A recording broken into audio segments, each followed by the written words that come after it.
बनारस में 6 साल का था तो मैंने खिलौने की तरह खेलते हुए कम से कम 5-6 फ्लूट्स जो है मैंने तोड़ दिया था। जो पंचम दा मुझे फिल्म इंडस्ट्री में लाए, उस फिल्म इंडस्ट्री में जयदेव जी के रिकॉर्डिंग में ऐसा हुआ कि अगर यहाँ जमना है तो हरि जी की तरह बजाने लगो। अभी लोग स्टाइल मेकर कहते हैं, मगर ये जर्नी इतना आसान नहीं था।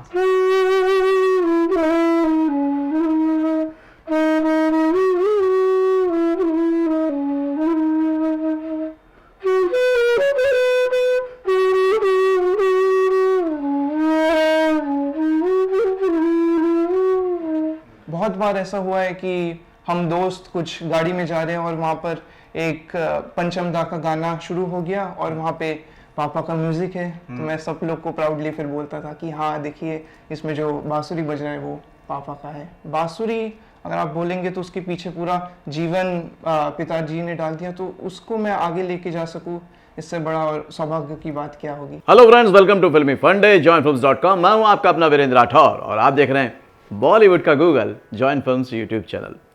बांसुरी एक ऐसा इंस्ट्रूमेंट है जो हमें ईश्वर के करीब लेके जाता है, जो हमें कभी कभी मेडिटेशन की तरफ ले जाता है, हमें अध्यात्म से जोड़ता है, कभी कभी दिल को सुकून पहुंचाता है। ये कह सकते हैं कि जब भी संगीत की बात होती है तो जब उसमें एक सोल की बात होती है तो जैसे ही बांसुरी उसमें आ जाती है तो एक सोल आ जाती है। और जो लोग इसके इतने करीब हैं, जो उसको खुद को अपने आत्मा के करीब पाते हैं और महसूस करते हैं, वो आज मेरे साथ हैं। बहुत ही गुणीजन, बहुत ही अच्छे कलाकार Ronu Majumdar, welcome to join films. और आपके साथ हैं नई उम्र के नए उभरते हुए कलाकार Rishikesh, welcome to join Films. ये बांसुरी और आपका साथ, ये एकदम कैसे हुआ? अचानक हुआ या ये एकदम बोलते ना कि ऊपर से ही कुछ था सिग्नल?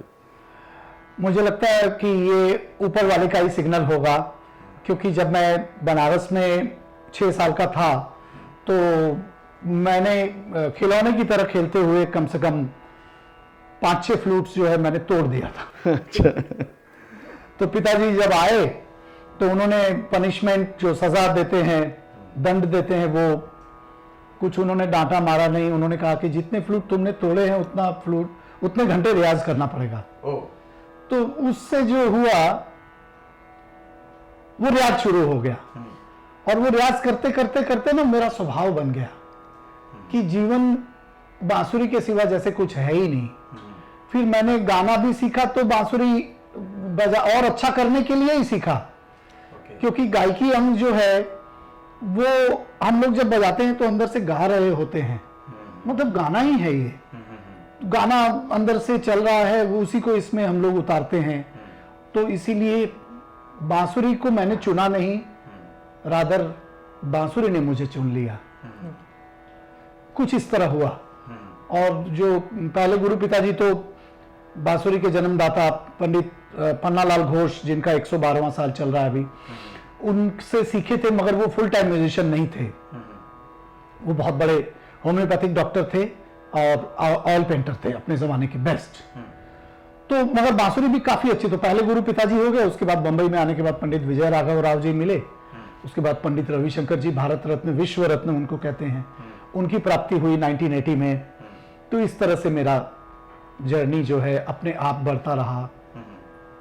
तो ये पिताजी ने एक ऐसा दंड दिया जिससे कि एक शुरुआत हुई।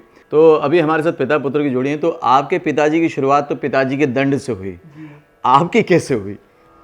मेरे साथ ऐसा हुआ कि जब मेरा जन्म हुआ तो घर में संगीत का माहौल था पूरा, और बचपन से ही बहुत छोटी उम्र से मुझे अलग अलग इंस्ट्रूमेंट्स बजाने का बहुत शौक था। कभी तबला बजा लेता था, कभी थोड़ा गाना गा लेता था, कभी थोड़ा हारमोनियम, ऐसे ही बजाते रहता था मैं, मुझे कुछ पता नहीं था। तो वो पिताजी नोटिस करते थे, मम्मी नोटिस करती थी। तो पिताजी ने एक दिन सोचा कि इसको शुरुआत करा देते अच्छे से, कुछ सिखाना। तो मेरी शुरुआत हुई गायन से। मेरी माँ ने मुझे गायन की शुरुआत करवाई।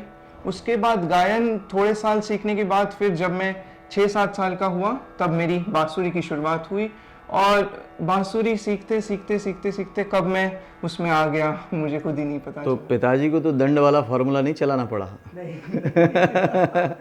वो स्वतः ही हो गया। स्वतः ही हो गया। अच्छा, वेरी गुड।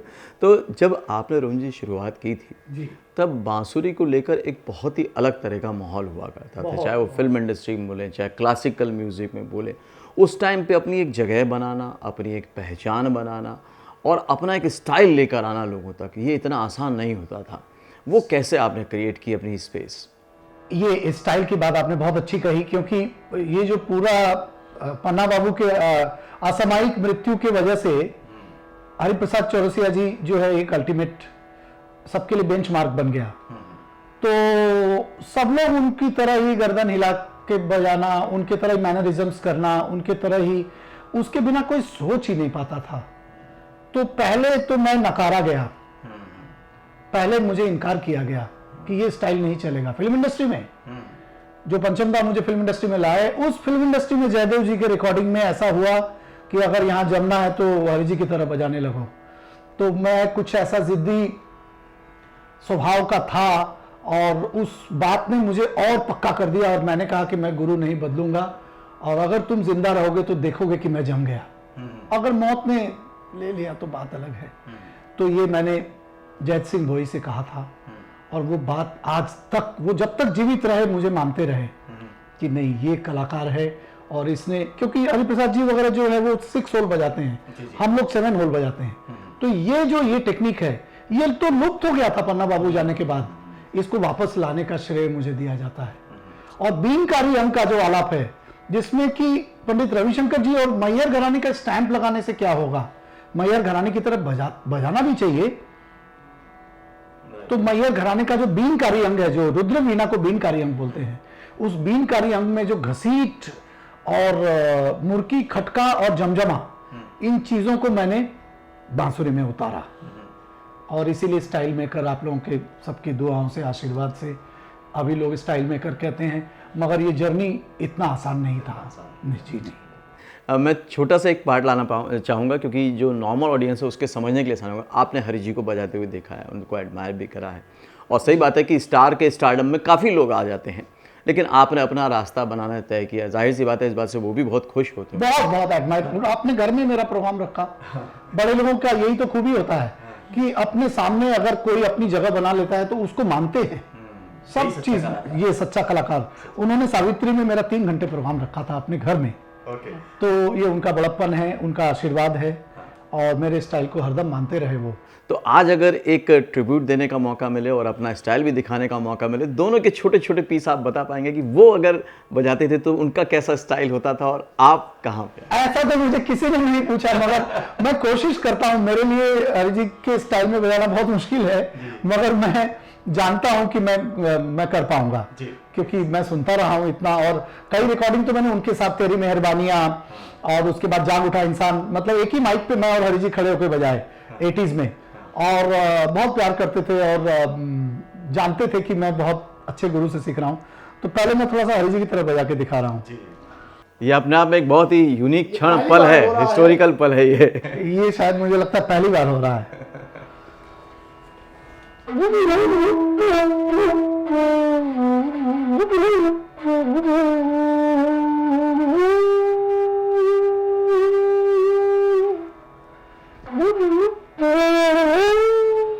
ये उनका लेने का स्टाइल।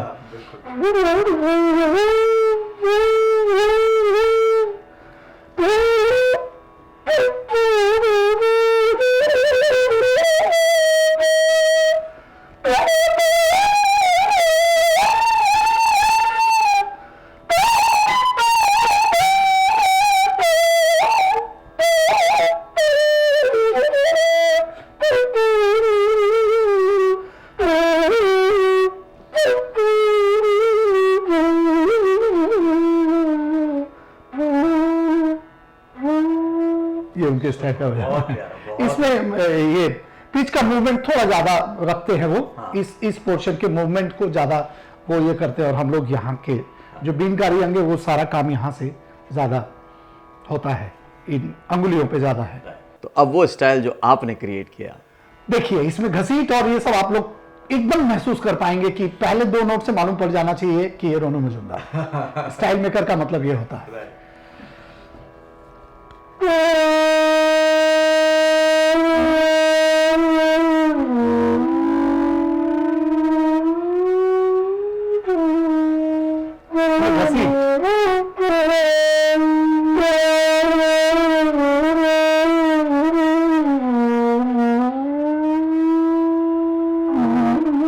नासा से मालूम पड़ जाना चाहिए कि इतना बड़ा ऑरा आया, ये मैंने सोचा।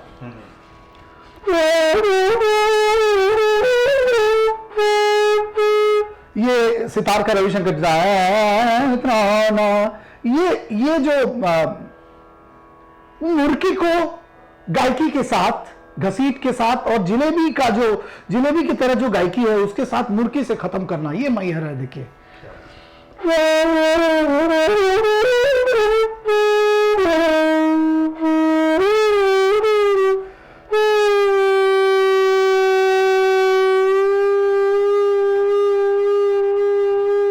ये था आंदोलन।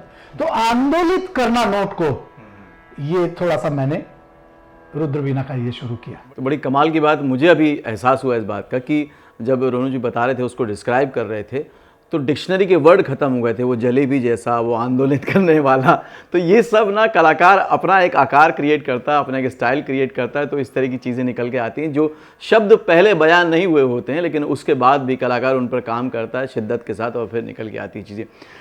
नॉर्मली तो होता ये है रोनू जी कि पहले क्लासिकल आता है और उसके बाद व्यक्ति बॉलीवुड तक जाता है, लेकिन ऑडियंस के पॉइंट ऑफ व्यू से हम इसको थोड़ा सा वैसा करते हैं कि हम बॉलीवुड की बात से शुरू करते हैं और फिर क्लासिकल पे ले जाते हैं ताकि वो इसकी गहराई को समझ सकें। तो जो आपने कहा था कि भाई एक दिन मैं अपना स्टाइल बनाऊंगा और क्रिएट करूंगा, अपना स्पेस बनाऊंगा, जब वो पहली आपको मौका मिला बॉलीवुड में, कौन सा गाना था, किस तरह का था और क्या था?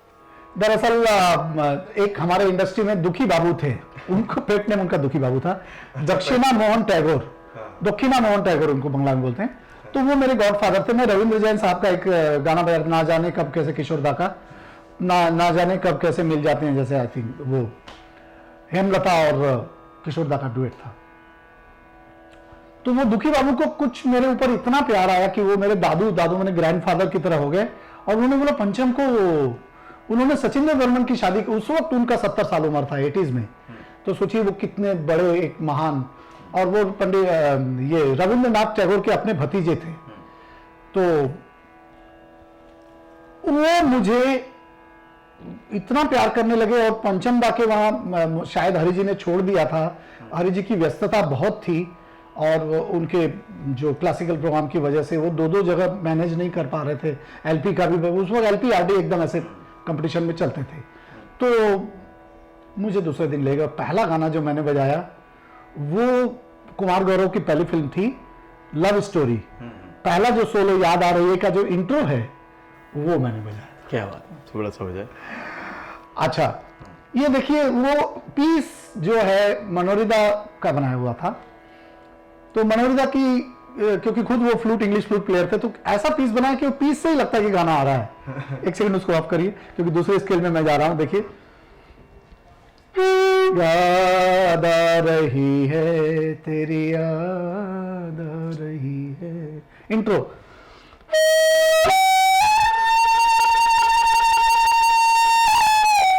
डंग डंग डंग डंग डंग डंग डंग, गिटार डंग डंग डंग डंग डंग डंग डंग डंग।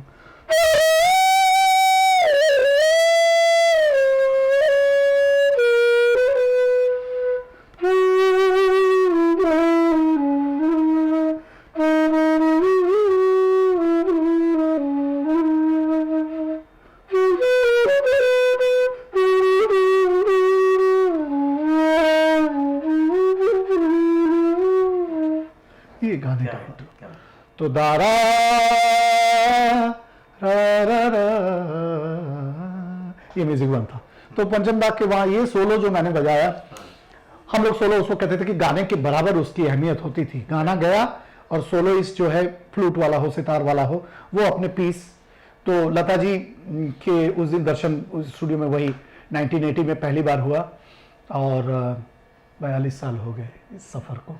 ओके, तो इस गीत से आपने तो अपनी जगह बना ही ली, अपना स्टाइल बना ही लिया, लेकिन इस गीत से कुमार गौरव की जगह बनी, अमित कुमार की जगह बनी, और एक नया तरह का संगीत, एक फ्रेशनेस जो उस टाइम के म्यूज़िक में आई, वो इस जगह से बनी, फ्रेशनेस बनी थी, है ना। तो मैं ये पूछना चाह रहा हूँ कि जब पंचम दा ने उस पर रिएक्ट किया या फीडबैक दिया, वो क्या था, क्योंकि वो बड़ा इंपॉर्टेंट है। पंचम दा का एक कमाल था कि वो बहुत जल्दी 2-3 क्वेश्चन पूछ लेते थे। जब मैं स्टूडियो गया तो उन्होंने राग खमाज आता है? हाँ। बैकग्राउंड म्यूजिक बजाया कभी? मैं बोला नहीं। 3 क्वेश्चंस थे। नोटेशन आता है? हाँ। राजू, उस हम लोग 2 राजू हुआ करते थे मैसेंजर, तो मैसेंजर को बुला और बोले इसको सब डेट दे दो। हाँ, उसके पहले खमाज बजवाया मुझसे। तो मैंने उनके जो ऊपर डॉक्यूमेंट्री बनी पंचम एंड अनफिनिश्ड जर्नी, तो उसमें मैंने ये बात कही है कि खमाज उनका सिद्ध था, पिताजी का भी, सीनियर बर्मन साहब का भी। अगर आप देखें ये क्या हुआ ला ला ला ला ला ला ला ला ला ला, तो पूरा खमाज है। कुछ तो लोग कहेंगे, आप देखिए, या तो आप किसी भी कैसे कहें हम प्यार ने हमको, शायद ऐसा ही वर्ड है, क्या क्या खेल दिखाए। तो किशोर दा का ये जो गाना है, शायद फिल्म का नाम मुझे याद नहीं, मगर मुझे याद है कि किशोर दा इस गाने से बहुत खुश होते थे कि उन्होंने अच्छा गाया। मतलब सिंगर को खुद लगे कि मैंने ये कमाल कर दिया। तो वो सब खमाज में इतने हारमोनियम पकड़ते थे, बस एक गाना खमाज में बन जाता था। तो इतना सिद्धि अच्छा बसा हुआ था एकदम। खमाज के सिद्ध थे बाप बेटे। ये मैंने पहली बार कहा, और सभी लोगों ने, भूपी जी और सबने कहा कि तूने ये बात नहीं बताई है, हम लोगों ने भी मार्क नहीं किया। तो उन्होंने मुझसे खमाज बजवाया। जो 2 नी का प्रयोग जो बंगाल में होता है, खमाज को बंगाली लोग थोड़ा अलग ढंग से देखते हैं, उसमें रविंद्र संगीत की थोड़ी छटा होती है। तो देखिए, मैं थोड़ा सा बंगाली ढंग से, जैसे तेरे मेरे मिलन की वो जो नहीं, तो ये मील जो है, ये थोड़ा सा बंगाली स्टाइल है। आपको मैं दिखाता हूं कि आप बोलोगे खमाज बंगाल का या पंजाब का, नहीं, बंगाल की खुशबू, थोड़ा सा फ्लेवर। मैं थोड़ा सा खमाज का बंगालीपन दिखा रहा हूं।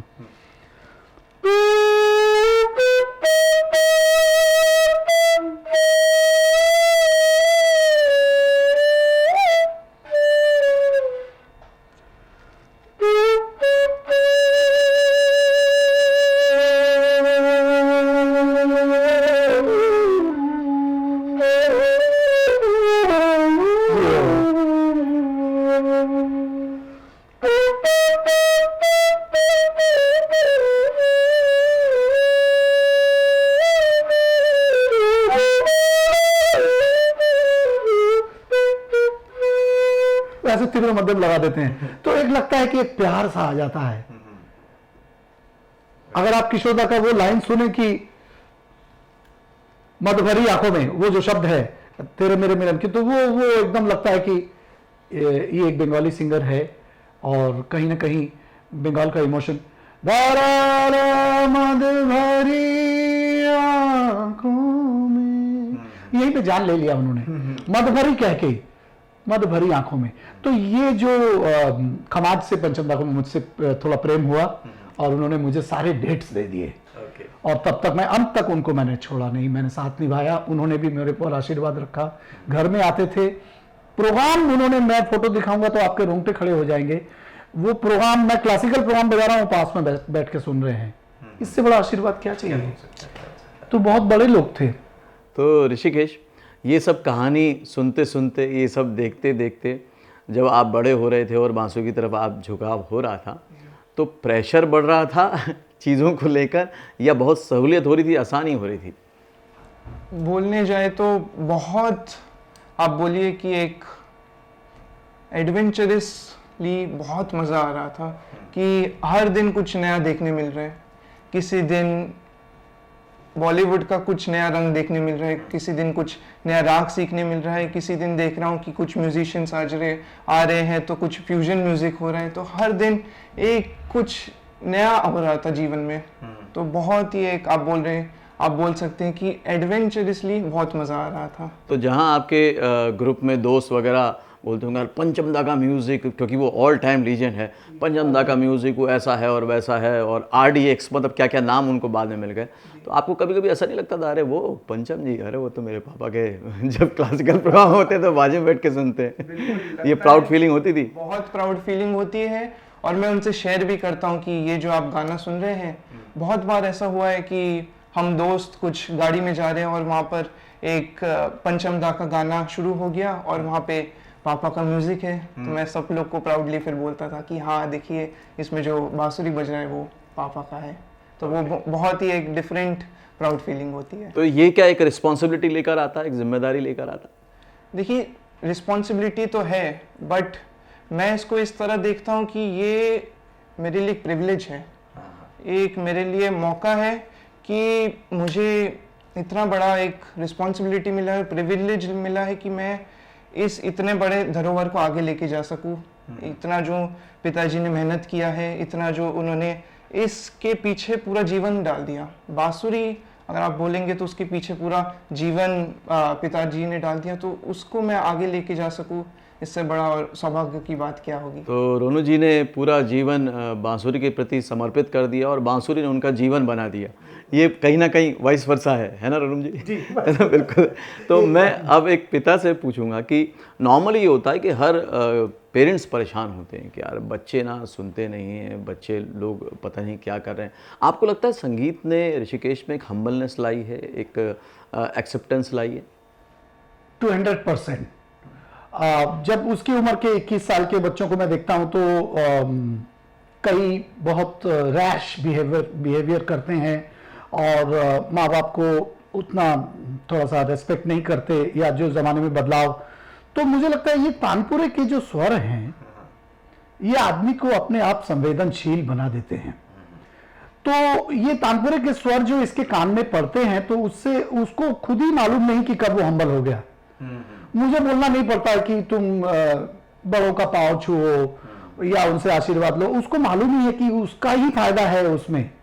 बड़ों का पांव छुएगा तो बड़ों का फायदा नहीं है, उसका ही फायदा है। वो जो आशीर्वाद निकलता है, ये देखिए ये दुआओं का, आशीर्वादों का चीज है।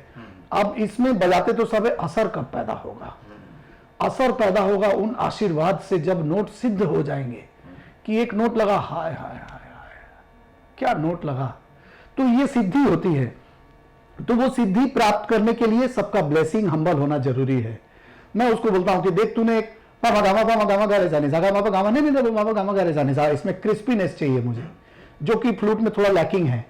सितार में क्रिस्प हो जाता है तान। इस पे मैंने काम किया कि तान के वो रविशंकर जी का वो जो एक एक छंद का काम एक एक जगह पे, तो उसको मेहनत कराता हूं। और मुझे खुशी इस बात की है कि मुझे बोलना नहीं पड़ता है रियाज करने के लिए, रोकना पड़ता है कभी कभी। तो वो रियाजी बंदा है। और मैंने बचपन में बता दिया कि रईस खान साहब मुझे बोलते थे कि देखो भाई, मैं अपने साये को पसीने में डूबा हुआ देखना चाहता हूं। मतलब आप खुद कितने पसीने में हो जाएंगे कि साया भी आपका पसीने में डूब जाए। तो इतना रियाज। जब कोई भी आर्टिस्ट होता है, क्रिएटिव पर्सन होता है, परफॉर्मिंग आर्ट में होता है, तो वो पहले तो मेहनत करता है खुद के सेटिस्फेक्शन के लिए जी।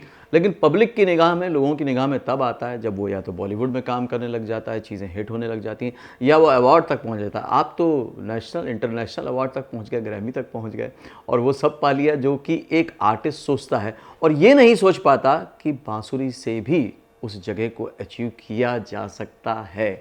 तो ये सोचा समझा था, ये बस स्वतः होता चला गया क्योंकि मैंने सब्जेक्ट से प्यार किया। अभी जो शिष्य लोग आते हैं उसमें सब नहीं, उसमें अच्छे भी बहुत हैं, तो वो तो सक्सेस से प्यार करते हैं। दोनों एस से शुरू होता है, सब्जेक्ट और सक्सेस। तो मुश्किल यहाँ है कि पहले ही बोलते हैं कि अभी हमें ऑटोग्राफ कब देंगे। अरे ऑटोग्राफ देने के लिए सीख रहा है क्या? तो बहुत दुख होता है और कभी गुस्सा भी आता है कि ये पूछा नहीं कि गुरुजी सा कब लगेगा। गुरुजी आपके साथ रह के मुझे संगीत का आनंद आ रहा है, वो ग्लैमर के पीछे है तो मुश्किल है जर्नी, जगह हिल जाएगी आपकी। देखिए हजारों सिंगर आए, हजारों गाए, मगर किशोर कुमार लगता है कि कल ही गए हैं, वो गए ही नहीं वैसे तो वो रफी साहब गए ही नहीं। तो ऐसे कैसे? क्योंकि उन्होंने ऐसे ही छाप छोड़ी कि पंडित रविशंकर जी ने, क्लासिकल की अब बात कर रहा हूं, भीमसेन जोशी जी ने ऐसी छाप छोड़ी कि वो उसको कोई मिटा नहीं सकता। और सिंगर आएंगे मगर उस बेंचमार्क को छू के दिखाएं तभी मानेंगे हम। तो इसीलिए मुझे लगता है कि सब्जेक्ट के पीछे मैं पड़ा और सब्जेक्ट ने मुझे सब कुछ दिया।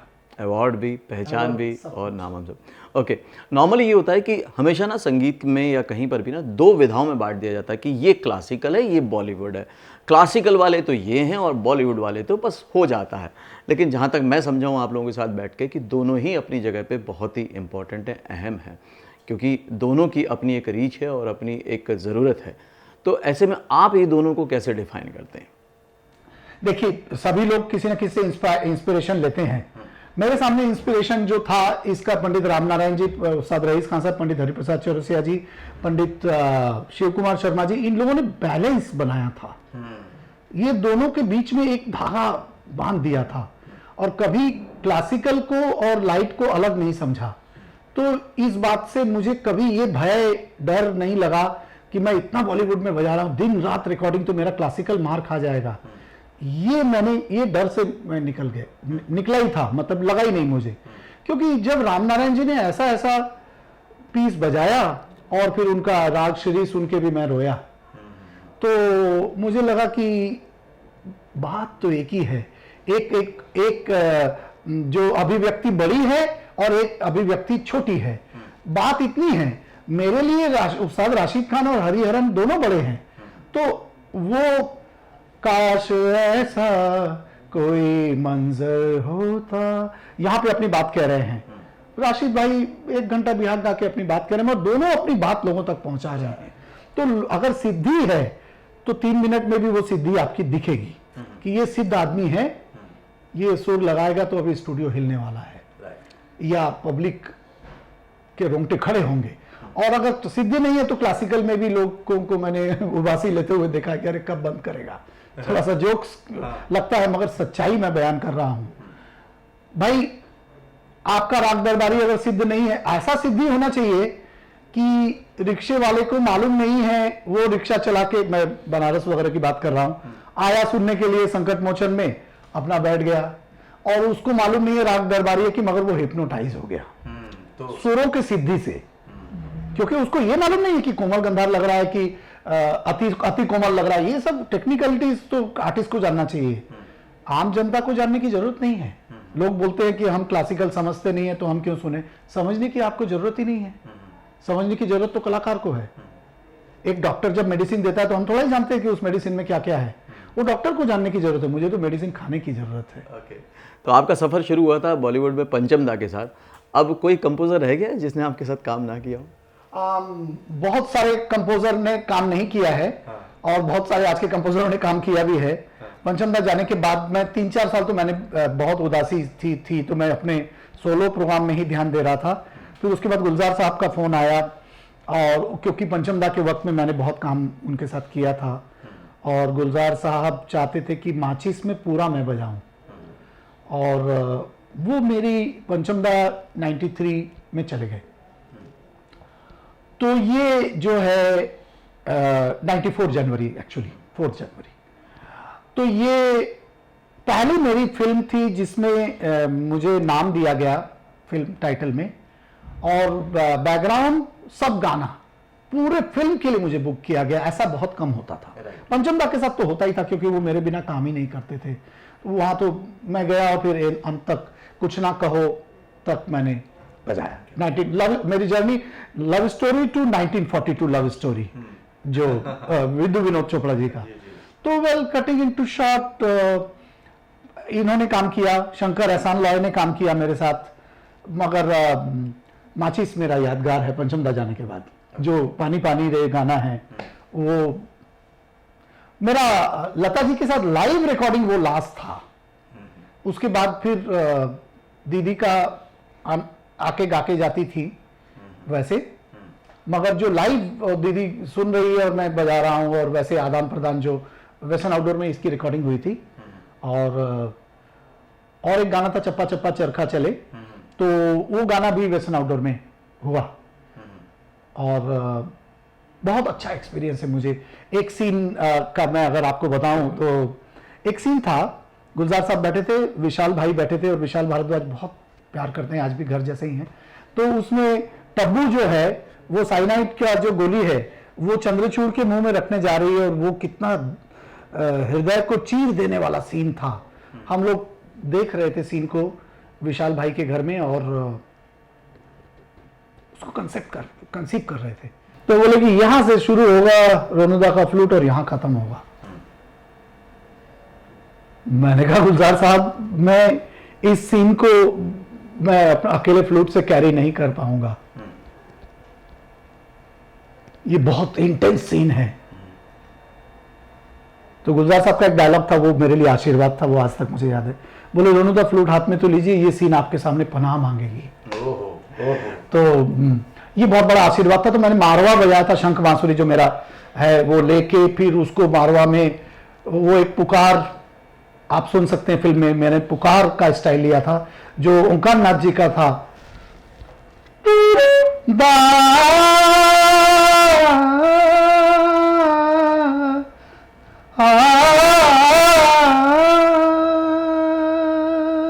जब जब सांप आए तो रोंगटे खड़े होना चाहिए। एक ऐसा ये मारवा का चीख पुकार है, उसमें एक दर्द है, एक धरती फट जाने वाला कुछ ऐसा है। तो वो रे जो थोड़ा चढ़ा और फिर सांप पे आना, मैं सिर्फ एक फ्रेज बजा के दिखा रहा हूं। प्लीज।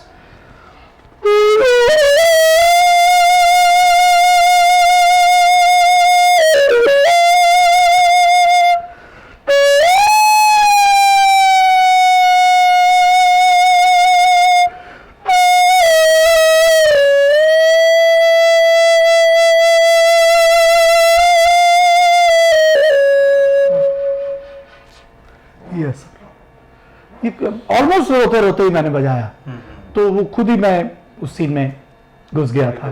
जी ओके ऋषिकेश, अब जब म्यूजिशियंस को म्यूज़िक को एक अलग तरह से देखा जाने लगा है, इंडिविजुअली आइडेंटिटी मिलने लगी, जब से इंडिपेंडेंट म्यूज़िक आने लगा है और बहुत सारी चीज़ होने लगी, तो अब ये नए जो उभरती हुई चीज़ें, इनको आप कैसे यूटिलाइज करना चाहते हो और आप अपने आप को कहाँ देखना चाहते हो? अगर देखने जाए तो इस समय भी काफ़ी इंडिविजुअल म्यूजिशियन को आप देखने जाए तो पहले टाइम से अभी ज़्यादा रिकॉग्निशन मिलता है। सो मैं चाहता हूँ कि क्लासिकल तो हमारा बेस है, पर क्लासिकल के साथ मैं चाहता हूँ कि दूसरे भी जो जॉनर्स है, फ्यूजन म्यूज़िक, कोलैबोरेटिव म्यूज़िक, उसमें भी मैं थोड़ा काम करूँ और उसमें भी मैं चाहता हूँ कि थोड़ा एक्सपेरिमेंट करके अपना कुछ देख सकूँ कि क्या पॉसिबल है। तो बांसुरी के साथ ना एक बड़ा ही प्रेम का भाव जुड़ा हुआ है। जब से श्री कृष्ण ने इस इंस्ट्रूमेंट को लिया, बांसुरी को अपने साथ लिया, तब से ये हुआ कि सब लोग मंत्रमुग्ध हो जाते हैं। तो कभी इसका फ़ायदा मिला आपको ऋषिकेश? कभी कॉलेज में, कभी कहीं ग्रुप में?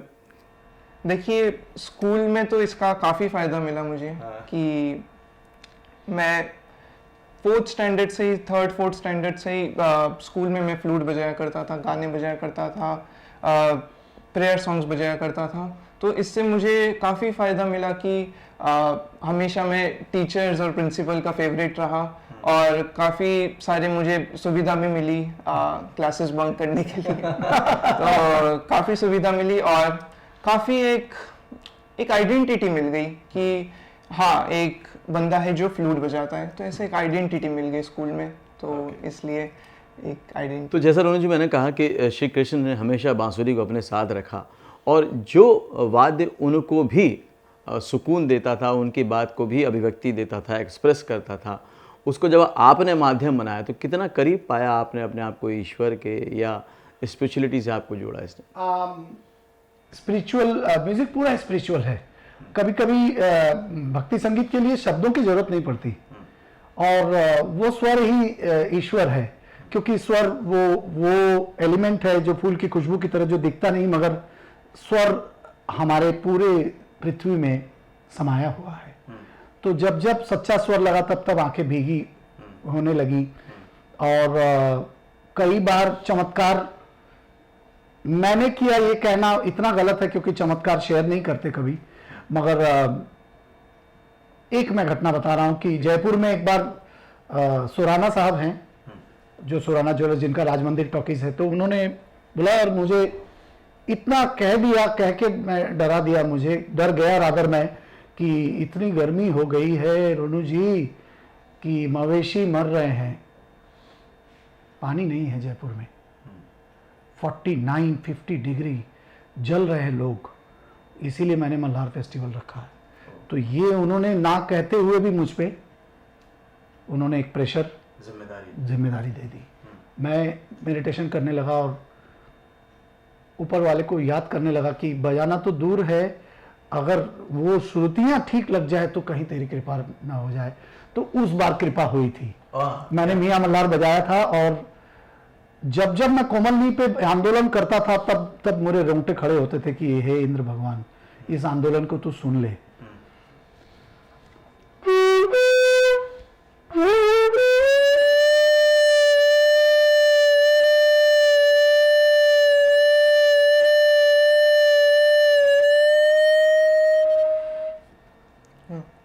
ये जब आता था तो मुझे लगता था कि अभी कुछ होगा, अभी कुछ। और दूसरे दिन सुबह ऐसी बारिश हुई कि पेपर में आया कि मजुमदार के मल्हार से जयपुर में बारिश, एक दैनिक भास्कर ने छापा था। तो कभी कभी उनके होने का एहसास वो खुद ही दिला देते हैं कि मैं हूं और मैं तेरे अंदर से बजा रहा हूं, तू खुद को निकाल दे। और ओशो ने एक बार मुझसे कहा था कि जब तू खुद बजाएगा तो कोई नहीं सुनेगा, जब तू नहीं बजाएगा तो सब सुनेंगे। क्या बात, बहुत गहरी, बहुत बड़ी बात उन्होंने कही थी। तो इसीलिए मैं किसी और को बजाने देता हूं कि मैं एक यंत्र हूं, एक मशीन हूं, उसमें जान तो तू ही है। तू बजा तो बजा, ना बजा तो ना बजा। जब छोड़ के खेलेंगे तो खेल मजा आ जाएगा, जब खेल को कंट्रोल करेंगे तो फिर खेल नहीं होगा, खेल बिगड़ जाएगा। मैं और आसान भाषा में, क्योंकि इस बात से मेरे को बड़ा अच्छा लग रहा है कि इस बात को और नए कलाकार समझ पाएं, सरेंडर, बिल्कुल अपने आप को छोड़ देना कला में कितना ज़रूरी है। बहुत ज़रूरी है। सभी को मैंने देखा, सभी महान क्लासिकल ये वो छोड़ देने से, मैं जुगलबंदी बजाने में कभी कभी क्योंकि उम्र कम थी तो मैं एक ऐसा एटीट्यूड लेता था कि आज उसके हाथ में क्या है, मेरे हाथ में क्या है, मैं क्या दिखाऊंगा, वो क्या दिखाएगा। एक जद्दोजहद तो होगी जरूर, कंपटीशन होगा, फाइटिंग नहीं मगर एक कंपटीशन तो होगा, कंपैरिजन होगा। उसके बाद से मैं डॉक्टर बालमुरली कृष्णा अब हमारे बीच में नहीं है, साउथ के भीमसेन जोशी उनको कहा जाता है, कहा जाता रहेगा आती दुनिया तक। वो मेरे साथ बहुत जुगलबंदी गाते थे, उनको मेरा टोन बहुत पसंद था। और सी शार्प के काली एक के बड़े फ्लूट में मैं उनके साथ, क्योंकि उनका स्केल काली एक था। तो मैं कभी कभी उनसे पूछता था, अपा व्हाट विल यू सिंग? बोले आई एम बाल मीन्स आई एम बालक and you are Murli, you sing through me. तो इस टाइप का उनका साउथ इंडियन इंग्लिश था। I don't know anything, you will play through me. तो उनका ये सरेंडर जो सब्जेक्ट के प्रति, तब से मेरा नजरिया बदल गया। अब मैंने हार जीत से खुद को निकाल लिया है, अभी मैं सरेंडर कर देता हूं। अगर कोई मेरा जुगलबंदी का कलाकार थोड़ा ज्यादा भी बजाना चाहता है तो थोड़ी देर बाद मेरे प्रेम को देख के वो भी डाइल्यूट हो जाता है, यार इसको तो कुछ पड़ा ही नहीं है। तो अब कई बार होता है, क्योंकि इनसिक्योरिटी, असुरक्षात्मक भावना बहुत कलाकार के लिए बहुत बुरी चीज है। उससे कलाकार आधा क्या पूरा मर जाएगा, मैं तो समझता हूं। छोड़ के खेलना चाहिए। तो इन्हीं अच्छी अच्छी बातों के साथ आज हम इस वीडियो के एंड में आए, लेकिन एंड में मैं आपको एक सरप्राइज़ देने वाला हूँ। थैंक यू ऋषिकेश, बहुत अच्छा लगा आपसे मिलके, आपकी बांसुरी सुनकर। और जी आपको तो जितना सुनते हैं उतना कम ही लगता है। और उसके साथ साथ जो आपकी इन डेप्थ नॉलेज है, जो कला के प्रति समर्पण है और जो डेडिकेशन है, वो देखने को मिला। और मुझे लगता है कि आज जो नया कलाकार है ना, उनका पर्सपेक्टिव चेंज हो गया होगा चीज़ों को लेकर, क्लासिकल म्यूज़िक को लेकर, इंस्ट्रूमेंट्स को लेकर बहुत कुछ बदला होगा। आपने क्या सीखा, क्या समझा, मुझे कमेंट करके ज़रूर बताइएगा। और अब बात करते हैं सरप्राइज़ की। तो एक को तो दंड के रूप में बांसुरी मिली और एक को तोहफे के रूप में मिली, तो दोनों की जुगलबंदी हो जाए थोड़ी सी। हम लोग एक बहुत सुंदर, थैंक यू सो मच। एक इसका प्रोजेक्ट ये करता रहता है, तो मुझे इसने बोला पापा आपने कुछ ना कहो, आपका लास्ट फिल्म है तो आप जब याद करते हैं, तो मैंने कहा पंचम दा की बहुत याद आती है। और जो मैं ये एक पान मैंने आविष्कार किया, कहना तो अहंकार होगा, उसने करवाया। तो ये टैप करके मैं एक तान बजाता था, क्योंकि जैसे मैंने पंडित जी का स्टाइल बजाया तो वो लोग थोड़ा अलग तरह से तान, वो एक अलग तरह का, तो मैं टैप करके तान बजाता था, जैसे ताकि ये इफेक्ट मिले। जैसे इस स्टाइल को मैंने किया कि ताकि तबले की तरह हाथ चले और वो तान आया है, तो वो क्रिस्पनेस, वो गमक का गर्मी।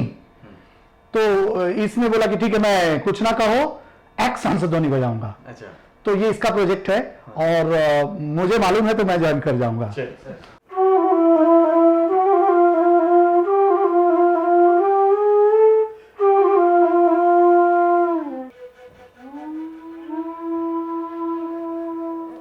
बहुत खूबसूरत, बहुत प्यारा।